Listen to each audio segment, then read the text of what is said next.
ನಮಸ್ತೆ ಮಕ್ಕಳ, welcome back to my channel. ಇವತ್ತು ನಾವು 10ನೇ ತರಗತಿಯ ಸಮಾಜ ವಿಜ್ಞಾನದಲ್ಲಿ ಸೇತುಬಂಧ ಸಾಹಿತ್ಯ ಸಾಫಲ್ಯ ಪರೀಕ್ಷೆಯ ಮಾದರಿ ಪ್ರಶ್ನೆ ಪತ್ರಿಕೆಯನ್ನು ನೋಡ್ತಾ ಹೋಗೋಣ. ಈ ಕೆಳಗಿನ ಪ್ರಶ್ನೆಗಳಿಗೆ ಉತ್ತರಿಸಿರಿ. ಪ್ರಶ್ನೆ 1, ಮೊಘಲರ ಮತ್ತು ಮರಾಠರ ಆಡಳಿತ ವ್ಯವಸ್ಥೆಯ ವ್ಯತ್ಯಾಸವನ್ನು ತಿಳಿಸಿ. ಪ್ರಶ್ನೆ 2, ವಿಜಯನಗರ ಸಾಮ್ರಾಜ್ಯದ ಕಲಾ ಕೊಡುಗೆಗಳನ್ನು ವಿವರಿಸಿ.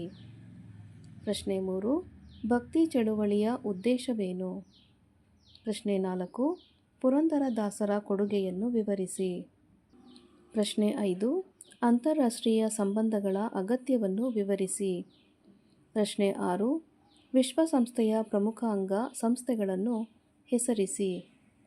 ಪ್ರಶ್ನೆ 7, ಭಾರತದ ಆರ್ಥಿಕ ಕ್ಷೇತ್ರಗಳನ್ನು ವಿವರಿಸಿ. ಪ್ರಶ್ನೆ 8, ಸೇವಾ ಕ್ಷೇತ್ರದ ಮಹತ್ವವನ್ನು ತಿಳಿಸಿ.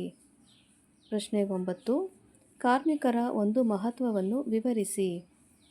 ಪ್ರಶ್ನೆ 10, ವ್ಯಾಪಾರ ಮತ್ತು ಮಾರುಕಟ್ಟೆ ನಿರ್ವಹಣೆಯ ಪಾತ್ರವನ್ನು ತಿಳಿಸಿ.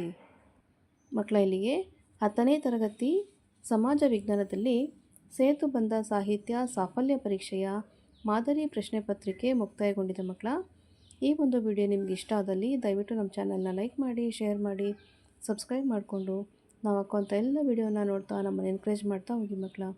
Thank you for watching. Bye bye.